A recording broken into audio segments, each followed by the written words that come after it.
over the time they were doing the assessment, this survey. This survey was administered at baseline, a 3-month follow-up, and a 6-month follow-up. So it was administered 3 times. What we can see here, actually, they're great news because it is showing a significant mean increase of 2.57. So this is statistically significant. Remember, as Maria explained before on the scale, the lower the score, the less perceived social support the participants have. So, like here, this participant at the beginning of the survey didn't feel he had or she had any social support at all. You can see the increase here, and it's actually hard because it gets lost right here, but actually what it's showing that at the end, the increase was 2.57. The important, yes, yeah. So for the ones that only have like 3 follow-up visits, do they still do it over a 6-month period?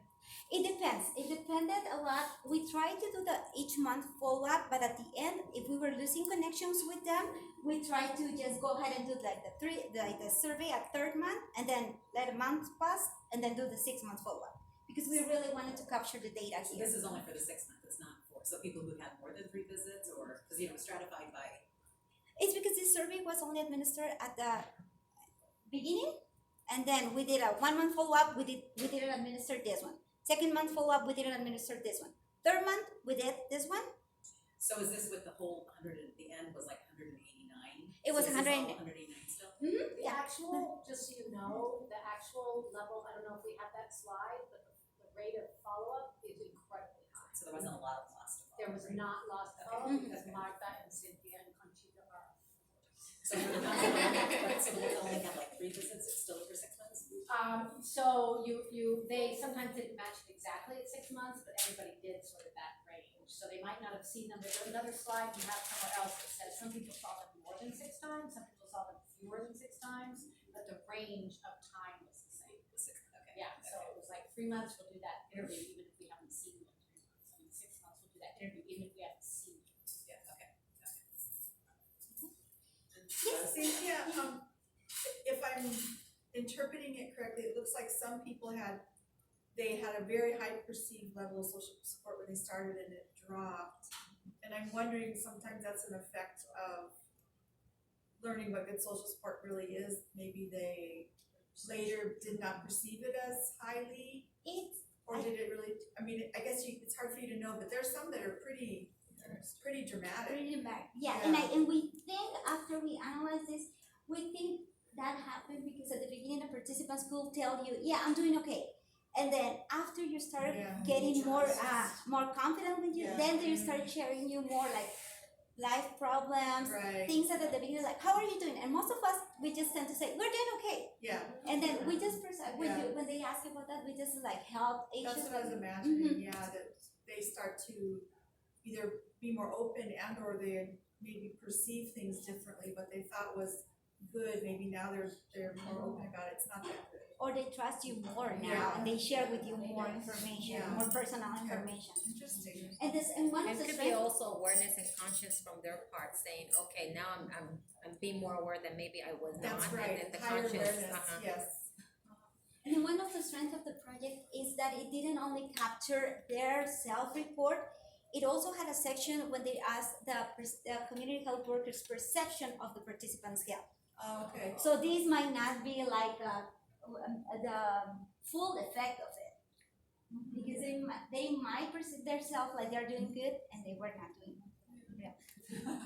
yeah, Okay? And another way to see, to analyze this result is by dividing the participants and breaking them up in 4 different groups based on their baseline scores.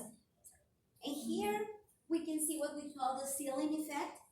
You can see more improvement on people that started at a lower range because they had more room to improve than the people that rated themselves higher, they have less room.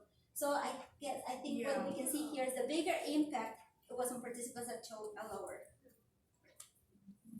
And last at least, I really like this one. As it was mentioned by Maria, the higher the score is because they felt better social support. So So the yellow here represents when they answer like they felt support most of the time, all of the time, and then the orange here says when they didn't perceive or just a little bit perceive of support, social support. So as you can see, the yellow increases on this, on the 3rd month and the 6th month, and then on those also. We choose here, we selected 2 questions out of the 7 that integrate the SSI, that we thought they represent more closely the meaning of this skill. So the first question was, is there someone available to you whom you can count on to listen to you when you need to talk? And you can see how the yellow increases. And then the question number 5 was, can you count on anyone to provide you with emotional support, like talking over problems or helping you make difficult decisions?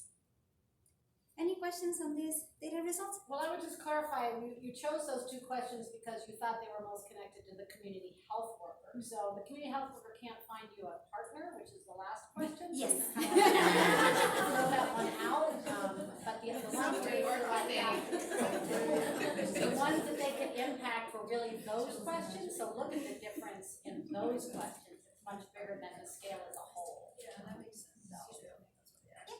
I know this is a challenge for any of us when we come to the end of our grant, right? It's like you've done this intervention, you can see the difference, and now you step away from people's lives. So how did you guys handle that? Was there a way you could kind of make sure you felt like they had the connections they needed to go forward, or was there a handoff to another organization, or did they stay with your organizations?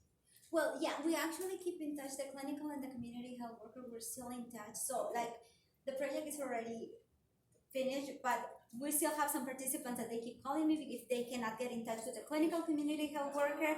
So they still know they can always contact us to be connected to different resources. But what did you say, because you as a research committee talked a lot about that issue, so what was your decision about ending at 6 months, and what do you say to people when you're like, okay, the 6 months is over, what do you say?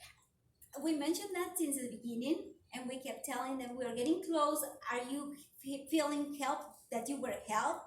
Are you feeling that we addressed most of your necessities? And then if they said no, they were given a variety, like a menu of referrals. So they knew it was just 6 months follow-up, but they always know that they can always contact us, either the clinical or the community health worker. I'm sorry. And I think this is where we see the opportunity from our department, from the health department perspective, is that we have other services that those same participants have utilized, whether it's internally or by referral. But right now, the opportunity we saw as a department is that a lot of the participants started taking our deep classes, our CDS&P classes. So they are still involved with us, maybe not necessarily with Cynthia, but they know that she's housed within our same division. So there's still that connection there. And I think for us, the opportunity has been, like I mentioned, we've connected with other support groups in the community, and then via them, we are also starting programming with them right now. So the newest grant that we've gone is the diabetes prevention program, which is a 16-week program that we're going to follow up. And so through that,